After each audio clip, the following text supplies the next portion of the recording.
Hi and welcome back to RevsIT. In the last video you saw that I was preparing, basically as summer's approaching now, to do some modifications to the bike, get it ready for the summer riding, and the first of that step really was to take off the various parts of the fairings and so on to gain access to put the modifications on. The first of the modifications then is this. This is the sliders, the frame sliders. These are genuine Kawasaki, as you can see upside down there, frame sliders, and I managed to get these on eBay at about half the price you'd normally pay. So I paid about, I think it was about £80, 75, somewhere around that anyway. So the first thing you got in your box, of course, is instruction manuals. Unusual for me, I'm actually going to look at the instructions in this because it's important that you fit these properly. One thing you want to make sure when you buy frame sliders, you see lots of cheap ones on Amazon and eBay and so on, and you'll find that they have quite thin metal bars on the attachments, or they just have a single attachment point, which is really bad really, because if you drop the bike onto that, you've got a good chance of either breaking the frame, the bolts, or possibly damaging even the engine itself. So always go for a good quality and with at least 2 fixing points. This is, as I said, the genuine Kawasaki version. So quick look through the booklet. Got the various parts lists, all that comes in the box, and then you got it in various other languages as well, as usual. So pretty straightforward, and it gives you a general idea of how you fit it. What it doesn't give you, I don't think, is the torque settings. Oh yes, it actually does. It does give the torque settings as well. That's good. And I believe it's 35 for the front and 40 for the rear, if I remember correctly. Yes, 40 at the rear, and I can't find the front one. So yeah, 40 at the rear at least anyway. Okay then, so let's get these parts out and have a look at what we've got and see if it actually matches up with the diagram. Now, let's just make sure that that is all in focus before we start. So we got the various bolts there, the actual sliders themselves there, and then 2 fixing rods or fixing plates, and then we have my receipt, which can go back in the box. Okay, so in here we have the first side, so it says bracket comp left hand side LH, so I'm going to leave that in the plastic until it's time to fit it, so I don't make the mistake of fitting it on the wrong side. But as you can see, I just opened that a little bit. You got the 2 holes for the 2 fittings there, and then you got the piece that juts out, as it were. That's where the actual sacrificial bit, where's he gone? This bit, the actual slider, fits onto. If you do happen to drop the bike and damage the slider itself, of course you can just slide it off, put a new one on. So very straightforward. So there's one out, 2 of these, right hand side. Then, so that's okay, we got those 2. Let's just make sure that we got everything in here as well. So we should have 2 of the spacers, so that's good. Yeah, it's 2 spacers. Then we have 2 washers, and yeah, they look the same width. 2 washers, yeah, that's good. 2 rubber grommets, and this is bolt socket. Okay, so what's in there? They're just little bolts basically. That's for fitting the sacrificial bit on the actual slider itself. And then we have the replacement bolts that go into the frame mount. There's 2 more little Allen keys there. Get these out. So we have 2 little Allen sockets there. That's good, that's on the list. We have the little plates that go on the front of the sliders with the Kawasaki logo on. I could actually paint those, couldn't I, to match the colour of the bike. I might do that. I should have 2 of them. Yes, 2 of them. And we have 1 short, 1 long, and then 2 equal sized. We have little plastic, basically stoppers, you just put them in to make it look a bit nicer, and 2 rubber grommets again, or vibration mounts I suppose you'd call them. So everything is there, all the parts are in place. All it needs to be doing now is to actually fit them to the bike. So let's get down to the... sorry, I didn't open this, did I? To show you the actual slider itself, the sacrificial bit.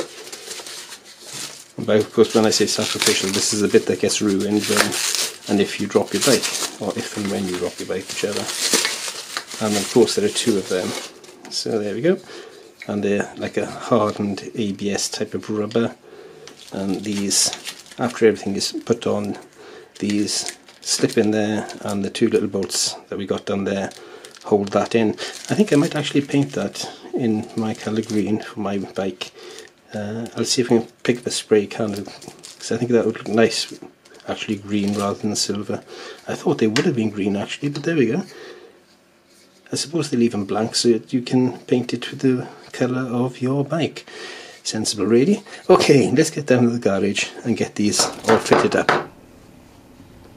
Okay then, so let's get these sliders fitted. What you're going to need for this, of course, is the box with the slider kit in it. You will also need a 14mm wrench socket. I'm using a T-bar. You can use a ratchet socket if you want. I prefer a T-bar. You have more control, I think, with the T-bar. And you will also need quite a beefy torque wrench. Now, if you don't know what a torque wrench is, it tightens bolts up to a specific pressure or torque, and this is quite a big torque wrench that I used to use in my cars, and this one goes from I think it's 40 all the way up to 120, no, yes, 120 I think it is, no, 200 newton meters, so it's quite beefy. The bike itself only needs 2 torque settings for the 2 bolts. One is 45, the other is 60, and I'll show you how to set that. You got the little knurled knob on the bottom there, unscrew that to loosen it, and then you can, I don't know if you can see it very well on the camera with the light, but you got the actual settings etched into the bar there, and then you screw this in and out until you reach your setting.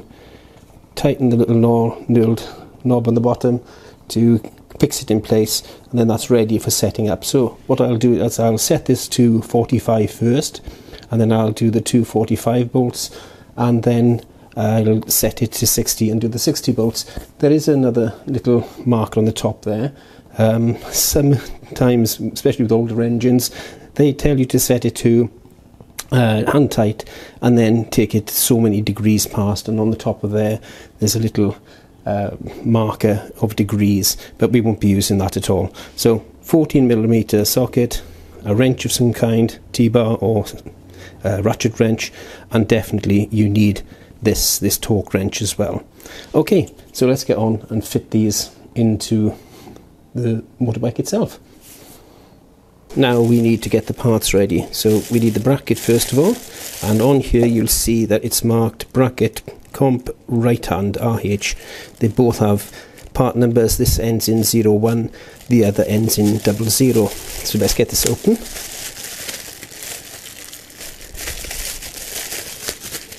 And there's the actual bracket itself.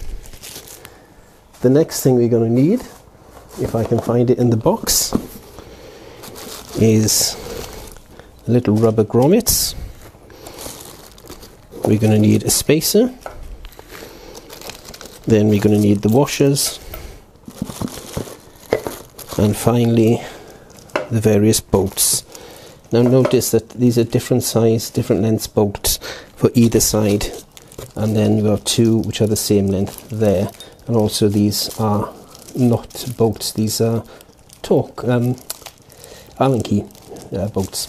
So, right, and that's all the bits we need for now. We need to first of all then take one of these grommets out of here. I should have brought the scissors. And we have to fit this into this space here, and it's the same both sides, so it doesn't matter which way it goes in, and it fits in quite easily just like that. So that's ready.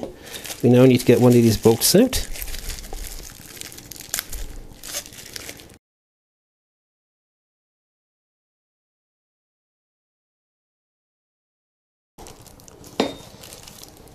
Then we have to find out which one of these two, the long or the short, we need. So refer always to your manual. For once in my life I actually refer to the manual. So let's have a look then what we need to do. And we've got all the parts. What I'm trying to find out now is which of these two we need to fit with the right bracket. Now the longer one of these is 5 and the shorter one is 15. So does 5 go on the right side or 15 on the right side? So install the rear bracket, bolt 5 to washer 4. So bolt 5 will be the longer of the two. So install collar to the inside of the damper, install the rear bracket 5 and washer 4. So now we know it's the longer of the two that we need to infit. So let's get that one out. And we can put this one to the side for the moment. We need to get the collar out. Just put that in that for the moment, and we also need one washer. Let's get rid of the pieces of wrapping.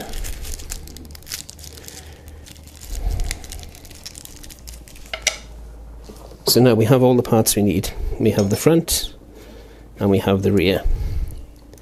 So next thing to do, I believe that goes on there first, but I'll double check that as well, is to loosen off the front of the motorbike attachment, the mounting point, and I'll loosen the back one as well, and then remove the front one, and we can start fitting this.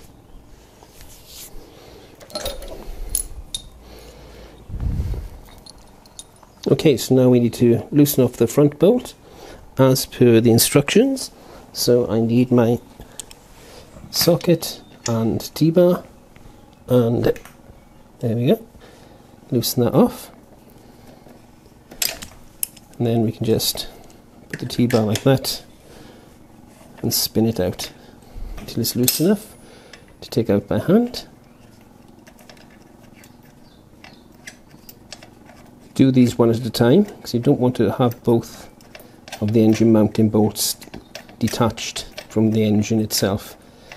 So possibly it could move, it could be incorrectly replaced. Now what it says next is to take the bracket, and the bracket goes on like this. It's not often I say to look at instructions, but in this case it's very important to do so. The other thing about this is, if you look at the bolts, they are a different length, which is unusual, but remember that that was going straight in there, whereas this has got to go through this part as well. So that extra length adds about that much. So if you put it like that, you'll see that the bolts are both the same length. So don't worry about it looking longer, it isn't longer. So we put that in. Now, I've just realised that there's one tool that we need that I haven't said, because we need an Allen key. So I'll just get that. Okay, so I've got the Allen key there, so that's ready to go as well. And that just fits in there to tighten it up, and then we can torque it with that later. So I'll keep that handy. The next part is fitting the back. Don't tighten this up until you've actually fitted the back, by the way. So the next bolt we need to take out is this second bolt here. So again, loosen it off with the T-bar, and then unscrew it.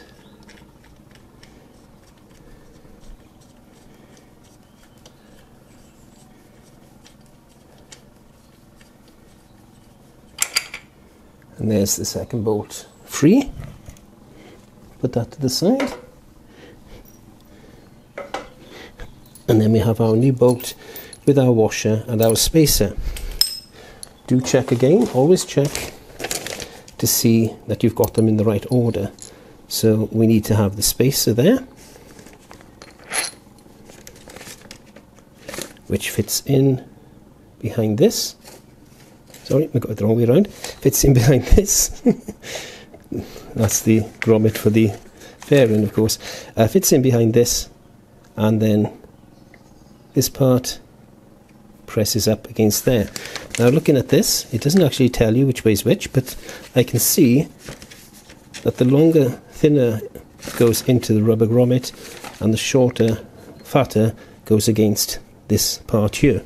So we'll put that into the rubber grommet. In fact, it would have been easier if they told us to do that first of all.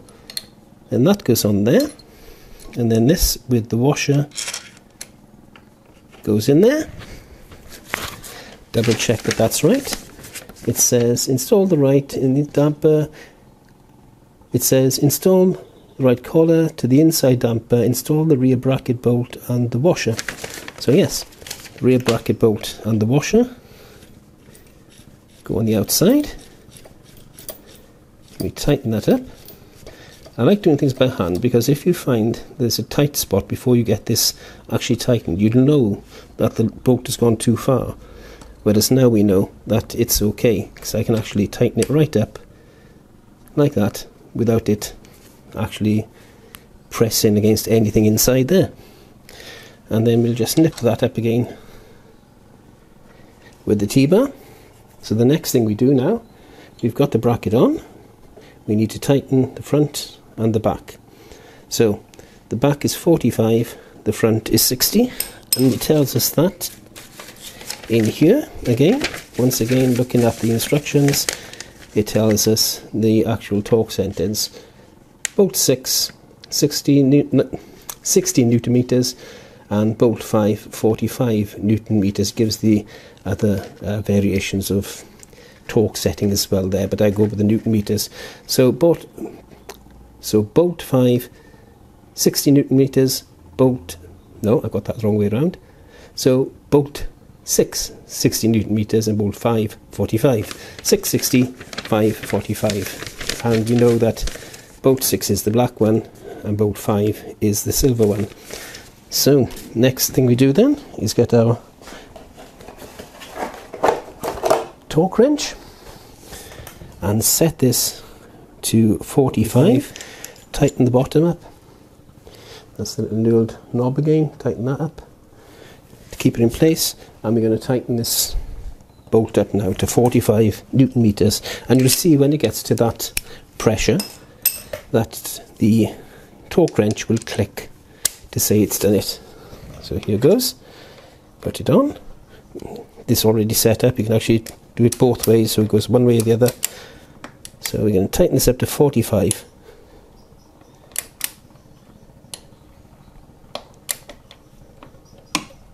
Did you hear it click? I'll do it again just in case you didn't.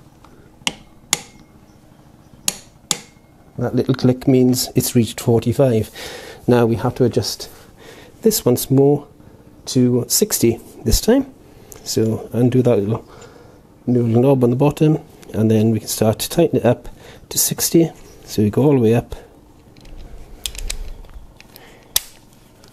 and then we can tighten this one up to 60. Make sure the bit is all the way in. The little clicks you hear, of course, going backwards are just the ratchet.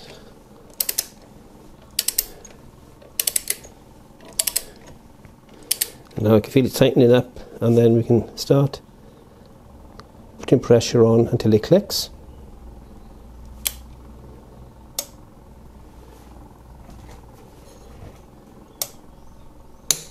And there we go, nice loud click for that one to say 60 is reached. So 45 and 60 all done. So that is now in place. The next part is to put on the sacrificial part, which is of course the end parts, but we do that after the fairing is back on the bike. So that's quite the simplest job of putting the various parts on. So you have this part here, which goes on like that, with the bolt through it, and then the end plate with the two little screws to hold it on. And that's it, and I'll get the end plate out as well so you can see that. Let's get one of these out. Get the right one actually, because of course these are for each side as well. Otherwise you have the Kawasaki name upside down. So get the right one for the right side.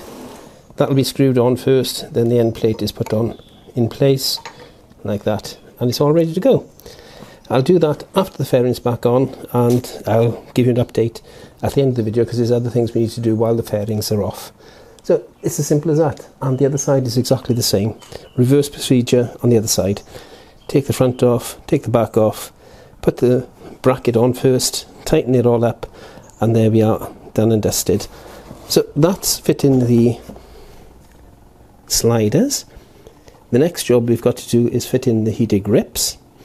Then we'll put the fairings back on, and there's just one or two little other things to do and to show you, and then once it's all together, and I'll show you putting these back on, and you'll see it all complete.